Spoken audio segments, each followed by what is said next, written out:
Hi everyone, my name is Judy, and in this episode I am going to teach you how to say help in the Cebuano dialect. Help! Okay, that's tabang, tabang, or help me. You say tabangi ko, tabangi ko. Ko means I or me. Tabang, help.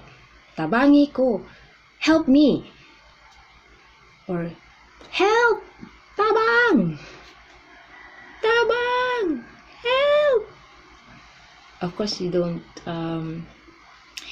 in regular day-to-day basis, if we are in the workplace, you can informally say the English term help me or tabangi ko, tabangi ko.